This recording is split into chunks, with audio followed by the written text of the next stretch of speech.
Ако трябва да се вярва на тази статия, на тези статии по-скоро, значи нашите сценаристи работят най-вредната професия на света. Те мислят непрекъснато за работа не по 3, а по 9 часа на ден и всеки от тях е идиот по-своему. По характерен начин. Наистина е така.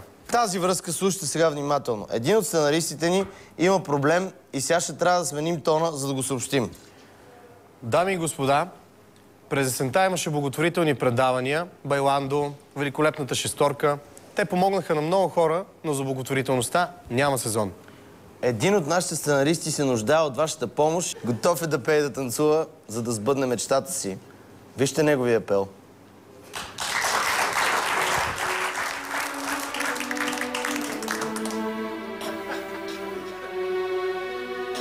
Христо Кабаджов е на 26 години и спешно се нуждае от 30-годишно уиски.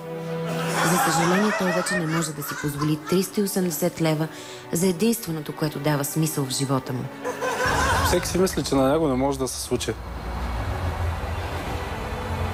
Но то връхлита рязко. Когато не пие 30-годишно уиски, Христо става асоциален, отблъсква най-близките си и се държи като глупак от тримата глупаци. Христо е само на 26 години и единственото, което го прави по-различен от неговите връстници, е липсваща бутилка 30-годишно уиски. Той иска да бъде нормален. Нормален като всички други. Помогнете. Все още не му достигат 400 лева, за да сбъдне мечтата си. Просто мечтая да видя отново онзи Христо, който познавам. Защото вече не е същия. Допреди 2 седмици Христо все още мечтаеше да стане хидроинженер в Пазарджик, но с привършването на бутилката и тази му скромна мечта е безвъзвратно изгубена. Един толкова щастлив дом вече заглъхна. Няма усмивки и няма смях. Помогнете на Ицо. Вярваме, че все още има добри хора в България, които ще му дадат нужните средства, защото състоянието му се влошава с всеки изминал ден.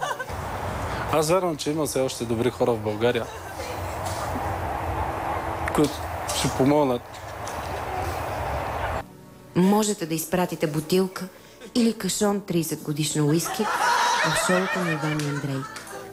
Подарете надежда на Христо. Върнете усмивката на един млад човек.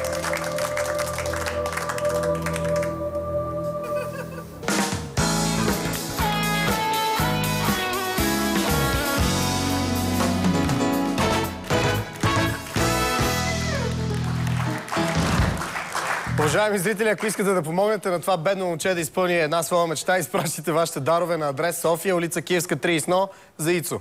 Това не е шега, това е адреса на офиса ни и Ицо е наш сценарист.